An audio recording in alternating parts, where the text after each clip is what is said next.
हज़रत दाऊद अलैहिस्सलाम की वो कौम जो अल्लाह की नाफरमानी की वजह से बंदर बन गई। या अल्लाह ما هاد احتلالوا بالكردن. Oh, our relatives. हज़रत दाऊद अलैहिस्सलाम की कौम के 70,000 आदमी उक़बा के पास समंदर के किनारे ईला नामी गांव में रहते थे और ये लोग बड़ी फराखी और खुशहाली की ज़िंदगी बसर करते थे।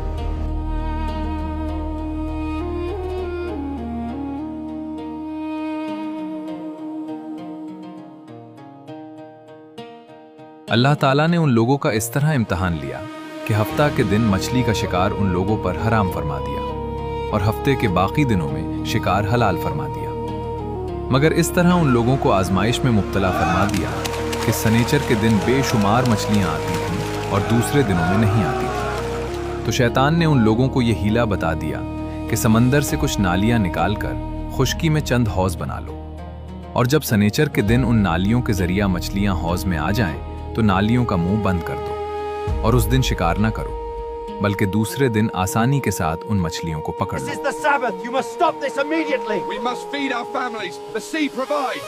You mock the Most High. This catch is forbidden. उन लोगों को ये शैतानी हिलाबाजी पसंद आ गई और उन लोगों ने ये नहीं सोचा कि जब मछलियां नालियों और हौजों में मुक़य्यद हो गईं तो यही उनका शिकार हो गया। तो सनीचर ही के दिन शिकार करना पाया गया जो उनके लिए हराम था। इस मौके पर उन यहूदियों के 3 गिरोह हो गए। कुछ लोग ऐसे थे जो शिकार के उस शैतानी हिला से मना करते रहे और नाराज और बेजार होकर शिकार से बाज रहे, और कुछ लोग इस काम को दिल से बुरा जानकर खामोश रहे। दूसरों को मना न करते थे, बल्कि मना करने वालों से ये कहते थे कि तुम लोग ऐसी कौम को क्यों नसीहत करते हो जिन्हें अल्लाह ताला हलाक करने वाला या सख्त सजा देने वाला है।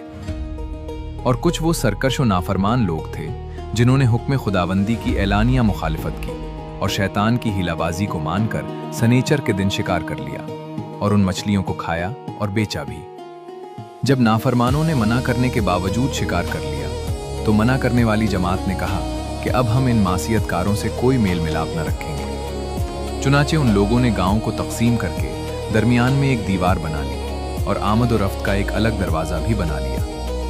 हज़रत दाऊद अलैहिस्सलाम ने गज़बनाक होकर शिकार करने वालों पर लानत फरमा दी। इसका असर ये हुआ कि एक दिन खताकारों में से कोई बाहर नहीं निकला तो उन्हें देखने के लिए कुछ लोग दीवार पर चढ़ गए तो क्या देखा कि वो सब बंदरों की सूरत में मस्ख हो गए हैं। अब लोग उन मुजरिमों का दरवाज़ा खोलकर अंदर दाखिल हुए तो वो बंदर अपने रिश्तेदारों को पहुंचाते थे और उनके पास उनके कपड़ों को सूंघते थे और ज़ारो ज़ार रोते थे, मगर लोग उन बंदरों को नहीं पहुंचाते थे।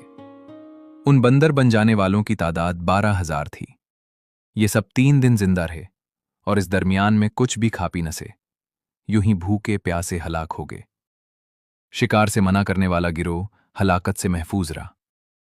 इस वाक़या का इजमाली बयान सूरह बकरा की इस आयत में है कि और बेशक ज़रूर तुम्हें मालूम है तुम के वो जिन्होंने हफ्ता में सरकशी की तो हमने उनसे फरमाया कि हो जाओ बंदर धुतकारे।